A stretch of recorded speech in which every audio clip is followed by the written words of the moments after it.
Uretse gato, ni iki kintu cya mbere ukora iyo ukangutse? Ni ukureba muri telefoni? Ni ukunanura umubiri wawe se ukumva uragororotse? Cyangwa se ni ugutegura igikombe cyawe cy'ikawa? Ku bantu benshi batuye isi, ikawa ntabwo ari icyo kunywa gusa. Ni inshuti ya buri munsi, intangiriro y'imbaraga cyangwa se umuriro muto utuma umutwe ukora neza. Abantu barenga biliyoni 2 ku munsi banywa igikombe cy'ikawa. Ibyo bisobanuye ko mu turere twinshi tugiye dutandukanye haba hari umuntu uri gusoma ku gikombe cy'ikawa. Ikawa idutera imbaraga ariko iduha no ku gihe. Igihe cyo gutekereza, igihe cyo kuvuga ndetse n'igihe cyo kugera ku nzozi zacu. Ihuza abantu muri za coffee shop, muri ofisi, tutibagiwe no mu rugo. Yahindutse ikintu cya kabiri ku isi hose kigurishwa cyane nyuma ya peteroli. Intambara nyinshi zararwanywe kubera yo, ubwami burakira kubera yo, habaho impinduramatwara nyinshi kubera ikawa.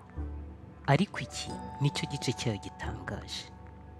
Kuvumburwa kw'ikawa nko mu buryo itekwamo, urugero nk'uko bayisya, kuyikaranga se cyangwa kuyiteka bakoresheje amazi, nta na kimwe muri byo cyari cyarateguwe.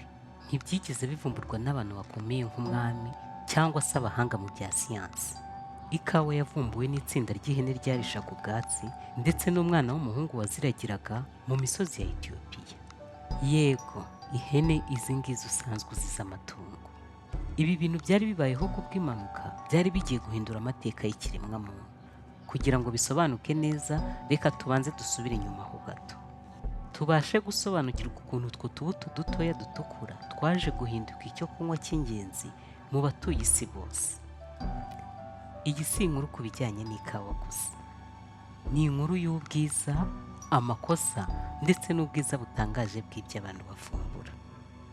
Kurura intebe yawe ho gato wicara utuze, nubishaka busoma no ku gikombe cyawe cy'ikawa. Iyi ni inkuru y'impanuka y'ubwiza butangaje yaje kuvamo ikawa. Mbere y'uko ikawa iza mu isi ubuzima bwari butandukanye. Abantu barakoraga mu zuba bakaruhuka ari uko rirenze. Nta buryo bwari buhari bwari kugufasha gukomeza kuba maso, ahubwo wasangaga abantu bananiwe baguye agacumu. Ibyo kunywa by'icyo gihe byari byoroheje. Wasangaga ari amazi, amata ndetse na wayini. Amazi kugira ngo ubone asukuye muri icyo gihe ntibyari byoroshye. Amata yo yangirikaga vuba. Inzoga na wayini byo ukabisanga ahantu hose, yewe no ku ifunguro rya mu gitondo. Yego bumvaga baguwe neza nta kibazo bafite, ariko nyuma ugasanga byabateye ubunebwe, bari gusinzira. Nta cyo kunywa cyari gihari cyari gufasha abantu kuguma amaso no kugumana kuraje. Wasangaga mu butayu, mu mijyi y'Abarabu ndetse no muri Afurika yo mu majyaruguru ubuzima bugoye. Wasangaga ku manywa hari ubushyuhe bwinshi, abantu bagakomeza gukora kugeza na nijoro, akazi ntikarangire. Ku bacuruzi, ku banyeshuri ndetse n'abantu bakoraga ingendo ndende, bari bakeneye ikintu cyabafasha bakajya bakomeza gukora nijoro. Kuri bamwe, urugero nk'abamonke b'abasufi, gukomeza kuba maso cyari kimwe mu bintu by'ingenzi byari bigize isengesho ryabo. Babaga bashaka kugirana umwanya n'Imana, cyane cyane nijoro igihe abantu bose baryamye, ibintu byose bituje. Ariko bari bakeneye ubufasha bw'ikintu cyabafasha gukomeza kuba maso igihe bari mu isengesho. Muri icyo gihe nabwo abantu bari bamaze kuvumbura ibya twa tubuto duto dutukura two mu mashyamba yo mu misozi ya Etiyopiya. Bamwe badufataga ari tubisi bakaduhekenya kugira ngo tubatere imbaraga. Abandi bo baradufataga bakadusekura, barangiza bakatuvanga n'inyama y'ikinure, bakatubumbabumba, bakazadukoresha igihe bazaba bagiye mu rugendo rurerure. Kuri bo ntawe wari warigeze atekereza ko utwo tubuto twaba ikintu kidasanzwe. Babonaga ari kimwe mu biti bisanzwe mu ishyamba. Ikiremwa muntu cyo cyari gikeneye ikintu gishya cyafasha umubiri gutuza, ariko ubwonko bugakomeza kuba maso. Bari bakeneye ikintu cyabafasha gukomeza kugira imbaraga ariko kitabasindishije. Hari hakenewe umuntu umwe gusa wo kwitegereza, maze akagira amatsiko, akabasha kuvumbura icyo abandi batigeze babona. Inkuru yacu itangiriye mu misozi ya Etiyopiya hafi mu myaka 2000 ishize. Aho hari hatuye umwana w'umuhungu w'umusore waragiraga ihene witwaga Kalidi. Yari umuntu usanzwe. Yakundaga kuragirira ihene zaho mu misozi zikaharisha ubwatsi ntizijye kure y'aho ngaho. Yakundaga amatungo ye kandi yari ayazi neza.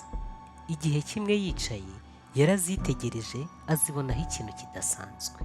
yagiye kubona abona ihene ze ziri gusimbuka zirukanka mu buryo budasanzwe, abona zishimye kandi zifite imbaraga. Harold yatunguwe n'ukuntu izo hene ziri kwitwara, abona n'ubwa mbere azibibonyeho.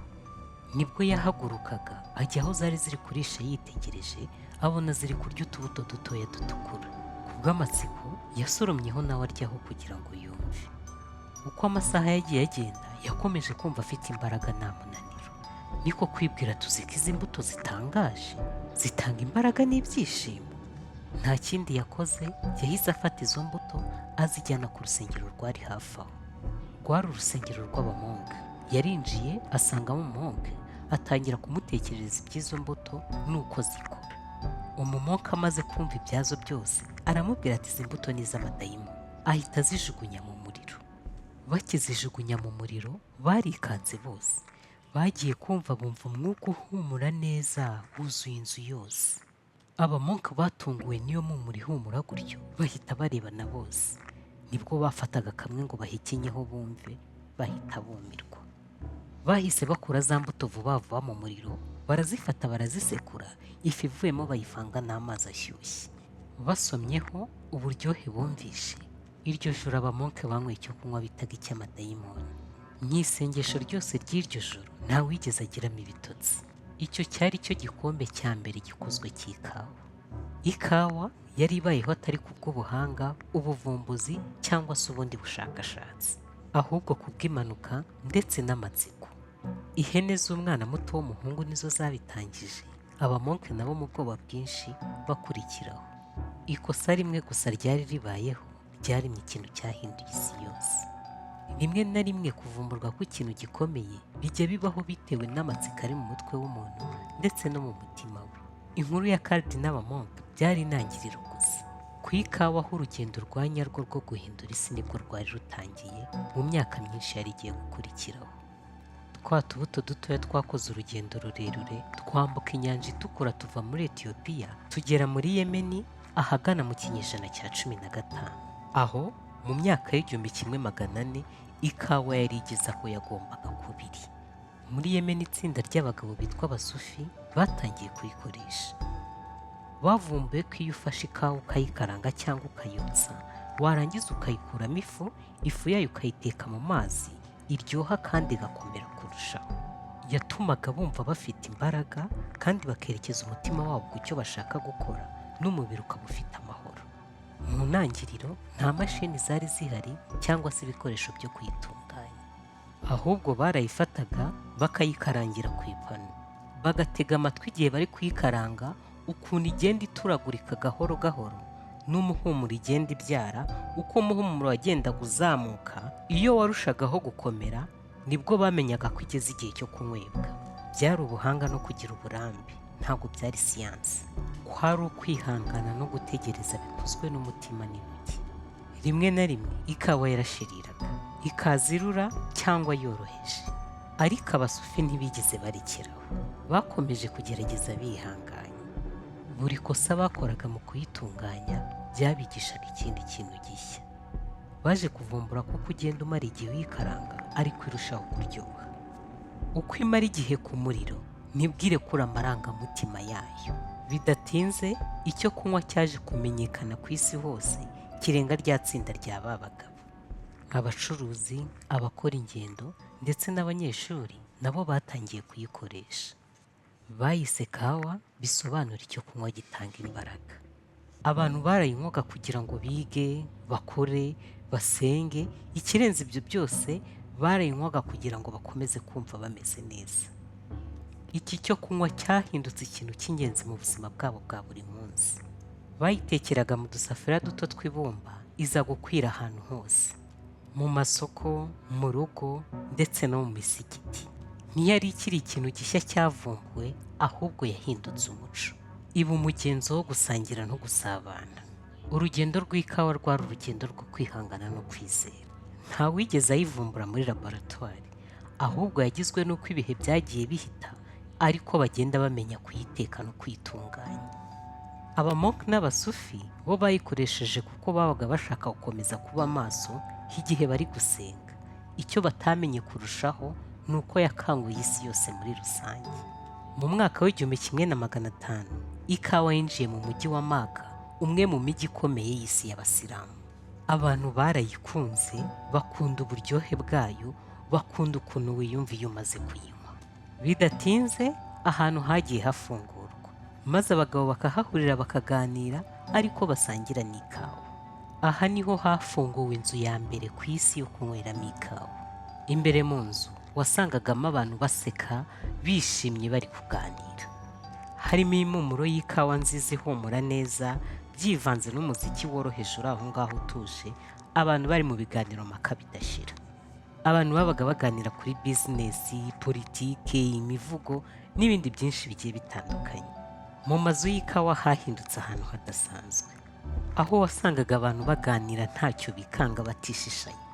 Umwanditsi umwe w'icyo gihe yaravuze ngo Imaka wasangaga abantu benshi bihuje hamwe bari kuganira ku bintu bigiye bitandukanye, urugero nk'abagore beza bo muri karitsiye, amakuru ari kuvugwa mu gihugu, kandi ugasanga nta n'umwe muri bo wigeze ugira ibitotsi cyangwa ngo yumve ananiwe. Byari ukuri koko, kuko ikawa yafashaga abantu bakumva bafite imbaraga kandi bagakomeza kuba maso. Ibintu byaje guhinduka uko ikawa yagendaga igera mu mijyi itandukanye. Byatangiye gutera ikibazo, urugero nk'abayobozi, abantu bigisha iby'iyobokamana ndetse n'abami babibonyemo ikibazo gikomeye. Batangiye kwibaza ukuntu abagabo benshi bahurira ahantu hamwe bagasangira icyo kunywa amasaha menshi, ariko baganira ku bintu bigiye bitandukanye ntacyo bishisha. Babona icyo kintu kizavamo ikintu gikomeye, bigahindura imyumvire y'abantu. Imaka ahagana mu mwaka w'1511 guverineri yahagaritse ikawa, arayica burundu. Yavugaga ko ituma abantu baba abanebwe ndetse n'ibyigenge, kandi ko aho banywera ikawa ari aho amazimwe ndetse no guteza ibibazo. Abantu bayinywa cyane, niko yavuze, bageraho bakibagirwa n'isengesho ryabo. Ariko abantu bakundaga ikawa cyane ku buryo batari kuyireka.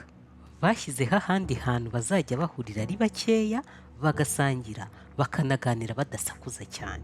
Kuri benshi mu bakundaga ikawa, bavugaga ko atari icyo kunywa gusa, ahubwo ari ubwisanzure.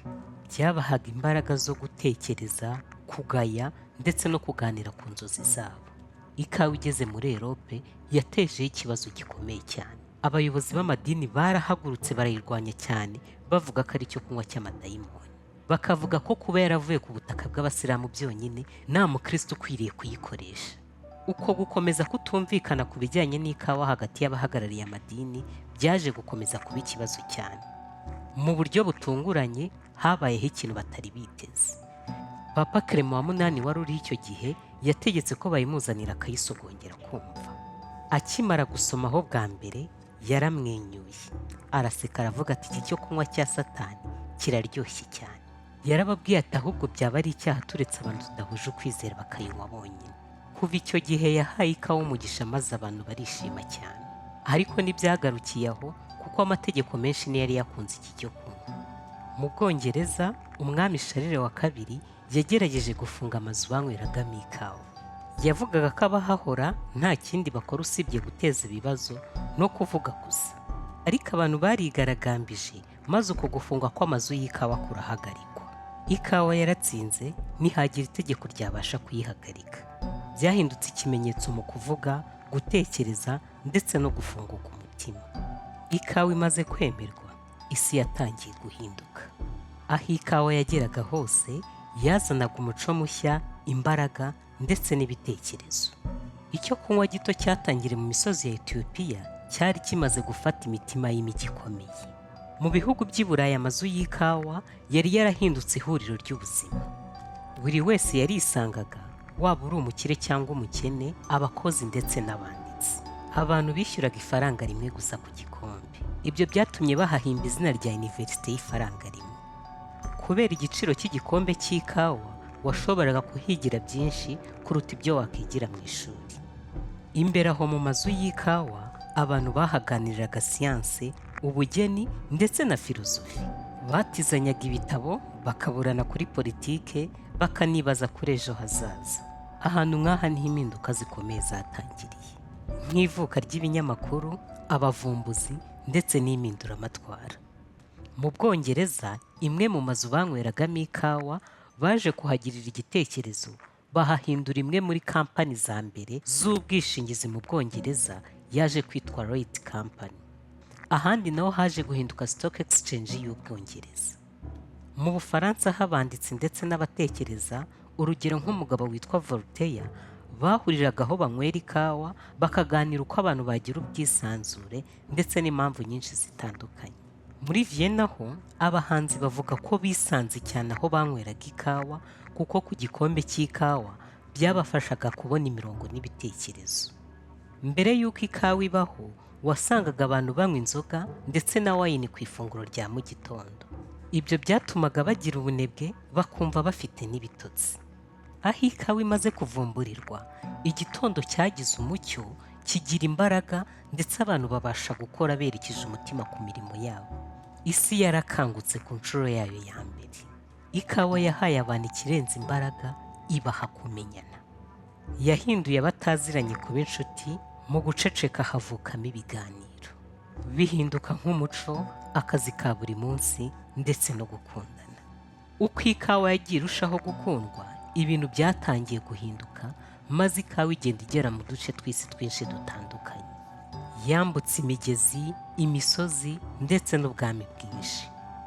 Icyatangiye ari icyo kunywa gisanzwe muri Yemen na Ethiopia cyaje guhinduka inkuru y'isi yose.